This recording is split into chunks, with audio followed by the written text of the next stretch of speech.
The algebra of functions refers to the combining of functions, in this case using the four operations of addition, subtraction, multiplication, and division. And combining these functions using these operations is fairly straightforward, and it behaves basically in the way that we would expect. So, for example, if we wanted to create a single function which was the sum of two functions, f plus g, we could take each of these two functions and add them. So we're going to add f of x, which is x squared plus 6x plus 8, and add that to x plus 2. Then when we put the like terms together, we only have one term with x squared, so we have x squared, but 6x and 1x can combine, and so we end up with 6x plus 1x is 7x. And then the terms positive 8 and positive 2 can also be combined, and we end up with x squared plus 7x plus 10. And that is considered to be a single function, which we can again call f plus g of x. We can do the same thing with subtraction. So if we have f minus g of x, again we want to create a single function, and so we'll take the first function, which is x squared plus 6x plus 8, and this time we will subtract the second function and subtract each of the two terms. We'll subtract the whole expression x plus 2. And so when we distribute that minus sign to each of these two terms, they will both come out minus. So the x squared is the same as before, but this time I'm going to take 6x minus 1x, which is a positive 5x. But I will also take 8x, and this minus goes with the positive 2 and makes it a subtraction, and so we end up with 8 minus 2 gives us a positive 6. And that again is a single function which we have created by combining these two functions with subtraction. We can do the same thing with multiplication. We can take f times g of x, and this is going to give us x squared plus 6x plus 8. And we will multiply this by the expression x plus 2, which we have for g of x. Now we can use the distributive law to multiply this x through each of those three terms. So if I multiply each of the three terms in the first expression by x, I end up with x cubed plus 6x squared plus 8x.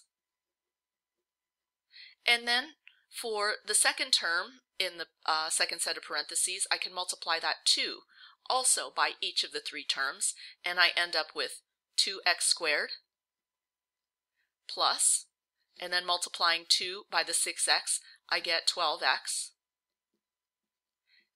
and then plus, multiplying the 2 by 8, I get 16. So when I combine the like terms, I end up with x cubed, but the x squared terms, I have a 6x squared and a 2x squared, so that's going to give me plus 8x squared. And then the positive 8x and the positive 12x, we'll put those together, add them, and we end up with 20x. And then the constant, the plus 16, is by itself.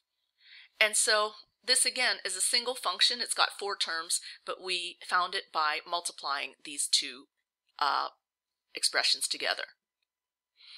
Finally, we can find the quotient, a single function, which is again the quotient of the two functions. So I have x squared plus 6x plus 8 in the numerator, and in the denominator I have x plus 2.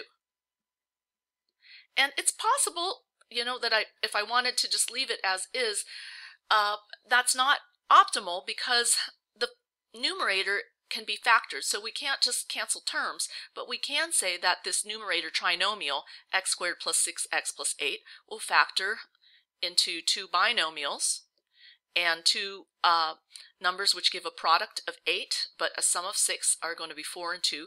And so our two factors will be x plus 4 times x plus 2. Now, when we divide by x plus 2 from the denominator, you can see that these two factors, x plus 2 in the numerator and denominator, can cancel. And so we are just left with this expression x plus 4, and that's the quotient. Now we can also find combined expressions for a single value.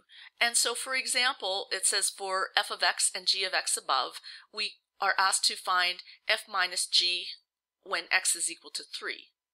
And there are two ways to do it. One is to use this expression here, x squared plus 5x plus 6, and plug in the number 3.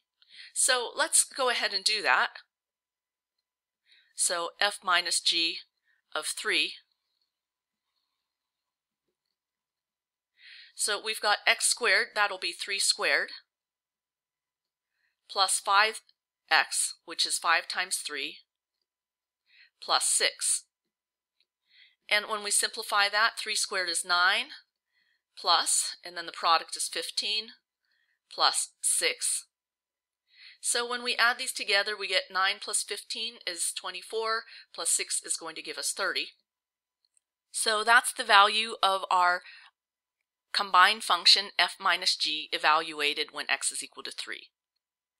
However, if we hadn't previously calculated this combined function f minus g of x, we could find f minus g of 3 by calculating f of 3 and subtracting off g of 3. So let's do that. First, if we were to find f of 3, we plug 3 into the original function, and we've got x squared, so that's going to be 3 squared, plus 6x, so that's 6 times 3, plus 8. And that's equal to, so we have 9 plus 18, plus 8, gives us 27 plus 8, and that's going to give us 35. Next, we can calculate g of 3. So we're going to go back to our original function, g of x, plugging in 3. We get 3 plus 2 gives us 5. And so when we subtract these two, we find f of 3 minus g of 3 is equal to 35 minus 5, and that's equal to 30. And so the difference of these two functions is the same as the value of our combined function, f minus g, evaluated at the point 3. And again, that will also give us 30.